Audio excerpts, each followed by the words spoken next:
سلام دوستای عزیز. اسم کتابمون هست من کجا لالا کنم. هم به صورت قصه معمولیه و هم بعضی جاهاشو به حالت سروده. انشالله که خوشتون بیاد. یاری بود یاری نبود، جز خدا غمخواری نبود. یک گنجشک کوهی و یک کلاغ دشتی با هم دوست بودند. یک روز گنجشکه به دوستش گفت آقا کلاغه، هوا داره سرد میشه، تا زمستون نشده باید برای خودمان خانه درست کنیم. کلاغ گفت ای بابا، حالا کی زمستان که؟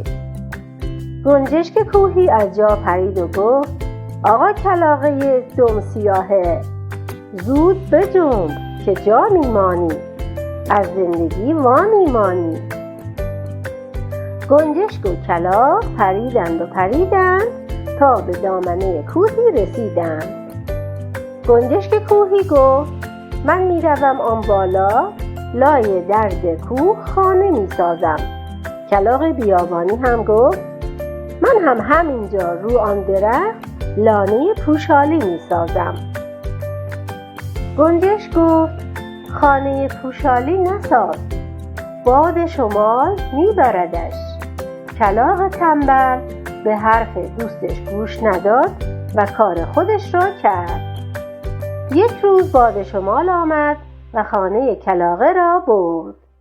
کلاغه به آسمان نگاه کرد و دید هوا ابری است و نم نم باران می آید. دو پایی زد تو سرش، حالا چه کنم؟ چاره کنم، چاره چماره کنم. حرف آقا گنجشکا را گوش ندادم و زیر باران ماندم. ناگهان آسمان برقی زد و صدای آسمان غرنبه بلند شد. آقا کلاغه از ترس باران از جا پرید و رفت تا به خانه گنجشک رسید. با نوکش تق تق تق به در زد و گفت گنجشکک یار با وفا، منم کلاغ سیاه، در را وا کن برای من که تر شده قبای من.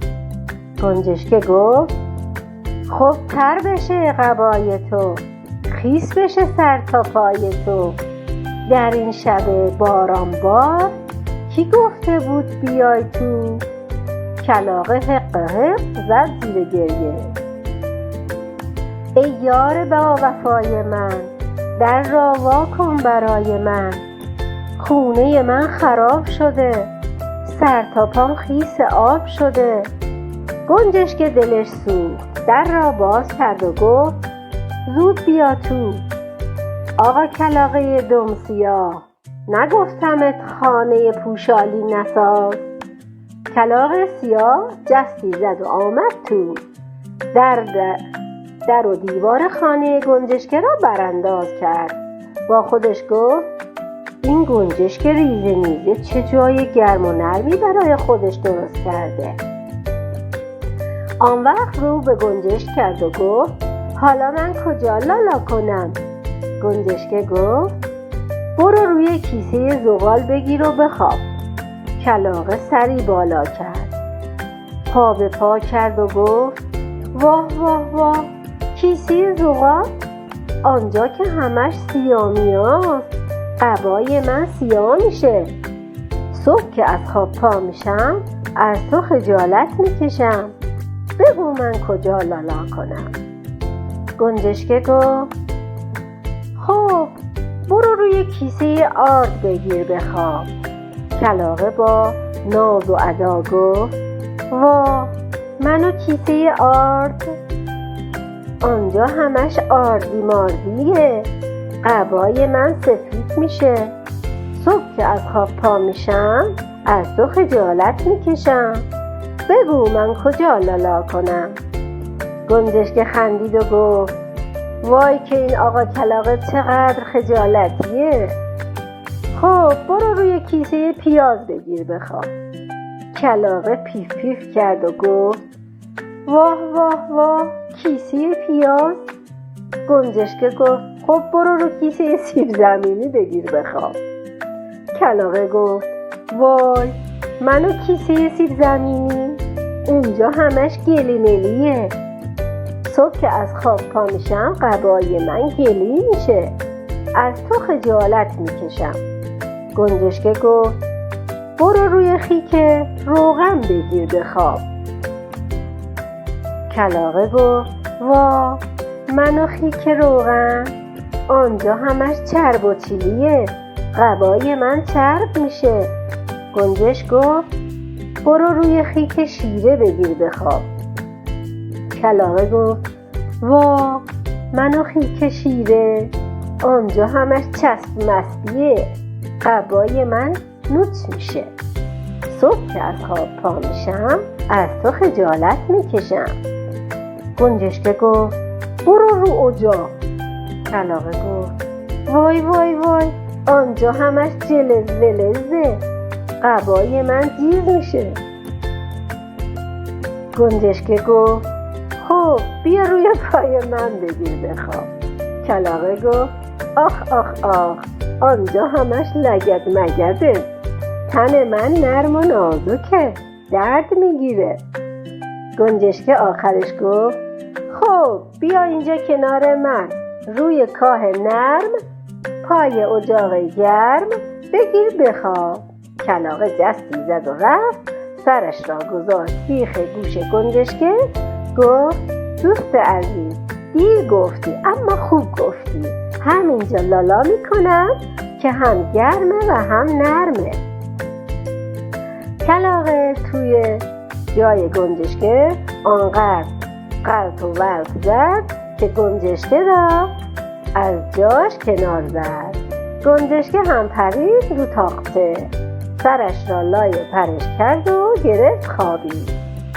صبح زود آقا کلاغه از بوی گندم بو داده از خواب پرید و سلام نکرده یک راست آمد کنار سفره صبحانه نشست. گنجشکه گفت سلام دوست عزیز نکنه سلامت را خورده ای؟ کلاغه هل شد و گفت نه نه من هیچ چیز نخوردم. ناشتام. از گرسنگی هم همه چیز یادم رفته. گنجشکه گفت اول برو بال و پری به آب بزن. دست و رویت را بشور تا به تو ناشتایی بدهم. کلاغه گفت آقا گنجشکه سرد هوا یخ زده حوض خانه ها. گنجشکه گفت فعلا برو آنجا کنار تاقر آب دست و رو بشور تا بعد از خوردن ناشتایی. گنجشکه دید کلاغ تنبل رفت پای اجاق گرفت خوابید. گنجشکه هم جستی زد و رفت. سرش را بیخ گوش کلاغه گذاشت و گفت کلاغک دیشب مهمونه فقط یک شبه. کلاغه گفت بارون اومده زمین گل شده بیرون رفتن مشکل شده. گنجشکه گفت خب از کنار برو از بغل دیوار برو. کلاغ سیاه تنبل که دیشب با گریه و زاری دل آقا گنجشکه را نرم کرده بود خودش رو لوس کرد و با گریه و زاری گفت گنجشکه مهربانم بگذار پیشت بمانم. تو این باران جرجر زمین خیس و هواتر. من سرپناه ندارم کجا پناه بیارم. گنجشکه گفت آقا کلاغه اگر میخواهی پیش من بمانی باید مثل من کار کنی.